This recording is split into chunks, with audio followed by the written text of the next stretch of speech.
Hey sports fans, Coach Nick here and welcome to B-Ball Breakdown. I have John Niednagel here and he focuses on the mental side of the game, and I thought you could talk to us a little bit about what you do and how that fits into the sports world. Good question. It goes back 3 to 4 decades where I had an interest in why people do what they do, but more from the standpoint of what could we quantify. The psychology, all the nuances and personality, they just seem too vague, and so way back, we're not too far from here at UC Irvine, began to do more research into the brain. And so essentially what I do now is identify the inborn makeup of people. Genetics we're studying, as well as the brain, and through different imaging techniques. And there's a way to quantify people in very specific ways where you can know when a kid is 5 years old whether he has Michael Jordan's wiring or Elmer Fudd, believe it or not. So I've done this in all professional sports, baseball, football, basketball, but the last years I've been involved in a lot more things in sports because of the implications of this. But primarily now in the professional world, I'll still do stuff in the NBA. So fascinating stuff. Are you noticing a notion of like positionally, there are certain traits that do better at certain positions? Very good question.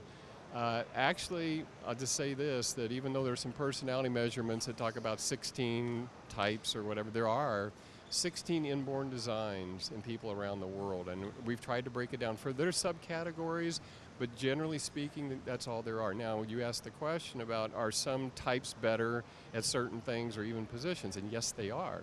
In fact, I could go through and just educate you, from a scientific standpoint. Then I could say, hey, what sport do you think they'd be best at based on these motor skills, this spatial capacity, the way they reason, whether they're more tactical or they're more strategic, and so forth. And I could get you to start picking things out in my book where I have all these athletes and so forth, that it will link up with that. So yes, there are, even at positions within sports, even like in the NFL, there's one type that's your number one field goal kicker by far.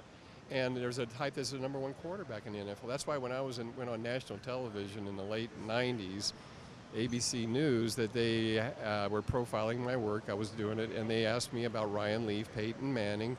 At the end of the tag, Dr. Nancy Snyderman, who's still NBC's top, physician, as far as I know. And I was doing work with actually the Chargers then and so forth, and I couldn't do it on TV publicly at the time because of the politics of it, but everybody knew what I recommended and so forth. And I had to, I was right, and both Leaf and Manning. So the point is that I'm no Einstein, I'm an Edison. And so I just turn over every little stone there is. And after I see a pattern 800 times in a row, I begin to think, this is the pattern.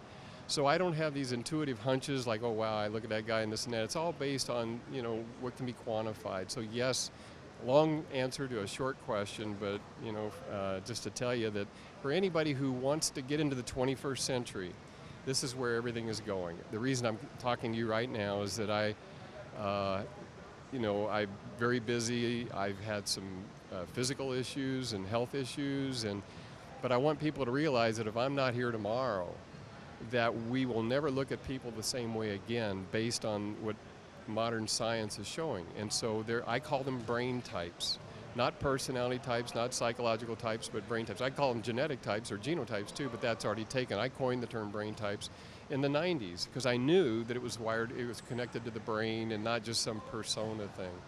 So whether you're a parent and you have children and you want to know what sport they'll play, but also it tells you academically, it tells you where they're strongest in the brain, cognition, whether it's the right anterior part of the brain, left posterior part of the brain, whether you're going to be better at medicine or you'd be better at education or whatever it is. So any realm of life where you're dealing with people, this information is, to me, more significant than anything you can find. Now, have you gotten at all into the coaching side of things and helping coaches understand how to better communicate or the right mindset to be a better coach? Well, in 1992, I wrote a book called Your Key to Sports Success. And then basically, I updated that book every year until a few years ago when I got sick. And in the book, it took all the types and went into all the top sports and gave how they play the way they do, why they play the way they do in each of the designs. And I had a section on coaching too. So I've worked with coaches for a long, long time. In fact, if you look in my book, I'm the first guy who told Tom Landry about Troy Aikman back in the mid 80s, 86, 87. I went to the Thousand Oaks training camp and met with Tom because I'd been referred to him by a professional golfer named Larry Nelson, who was a great Ryder Cup and a great PGA champ and all that. And he believed my work so much, he says, you got to go talk to Coach Landry, who was the last guy in the world you talk to about some cutting edge thing of the mind. But we had a great time together, and I ended up telling him, he said, well, you find somebody out there in college that'll have this top quarterback design. Even then, I mean, I know so much more now than I did then. In fact, if you go back to that, I mean, we're almost talking 30 years now. And so anyway, I did find Troy Aikman after a couple games his junior year at UCLA, and passed along the information. Well, when they drafted him number 1, I got a call from Coach Landry from the Combine saying, John, we'd written and so forth. You were the first guy who ever told us about about Troy Aikman. We're going to take him number 1, blah, blah, blah. Well, after that happened, it was only a few weeks later that he was let go by the new ownership. So anyway, and then of course Coach Landry's deceased now. But the thing is, as far as coaching goes, every coach has an inborn design. That's why a Phil Jackson coaches the way he does, a Greg Popovich the way he does, or you can take somebody else who's very, very different in the way, and it's all based on their inborn design. So here's one other thing. Each type isn't identical. About 2/3 of what we do is inborn, and about 1/3 is environmental, and not on the genetic side. So how you're raised, how you're coached will affect philosophy, but overall it won't change the part of your brain, like even for yourself. I can meet somebody and usually within 30 seconds tell you how they're wired because there's only 16 designs. I've evaluated over 50,000 people in the last 3 or 4 decades, so I'm pretty good. You're wired in the right anterior part of the brain. There's a lot of energy in you. You don't like to sit around and twiddle your thumbs. I don't know you from Adam. We just met a couple minutes ago for the first time.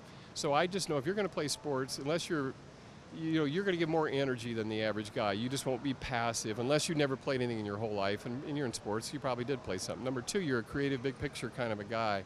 You see ahead, you're not in the moment. Even though you're nice, you're a thinking person. You're very strategic. You're always thinking of ways to do things. And then lastly, even though there's some structure in your life, you're a very adaptable, go with the flow kind of guy. You're right brain dominant, I can tell.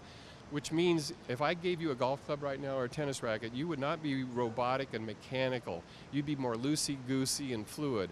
In fact, if you'd ever skied in your life, even like snow skiing, your type is arguably one of the top few in the world. It's snow skiing. That doesn't mean you're going to be a great snow skier, but if I get you out there, instead of being rigid mechanical, you'll be loosey-goosey. You'll look like you're going to fall over on your head, but you'll stay upright and so forth. And if you keep at it, even with moguls, your gross motor skills are looser than a lot, and you'll be able to take bumps easier in that. So I mean, there's my book. I went into all this stuff, from Jean-Claude Killet all the way down through the latest of skiers and all that, because that's where I absorbed my life. It was my laboratory.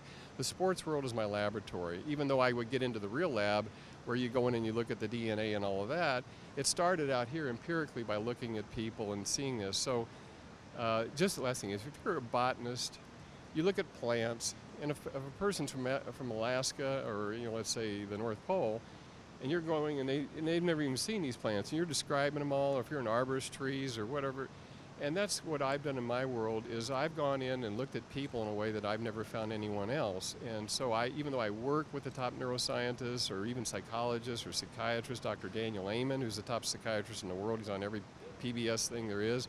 He's endorsed my work wholeheartedly, and because I've spent time with him showing how this works and relates, and with all his spec scans of 85,000 images, I've been able to make links and all of that. So anyway, it's a 21st century approach to understanding people, and it's incredibly insightful, not because of me. I'm just an old country bumpkin who put the pieces together here. And other people can articulate it a lot better, but that's unfortunate. When you ask me a question, I'll talk for 10 minutes answering it. Well, sports fans, I got to tell you, everything he said was exactly accurate, and my wife might want to have a meeting with you too and talk about it. But anyhow, fascinating stuff. Definitely we need to spend more time talking about this, especially from a coaching standpoint, which is near and dear to my heart, and terrific stuff. So thanks for coming on, and don't forget, sports fans, at BBallBreakdown, we're not a channel, we're a conversation. You in? You in, John? Yes, and if they go to braintypes.com, they can find out more what this is all about, and in your work too.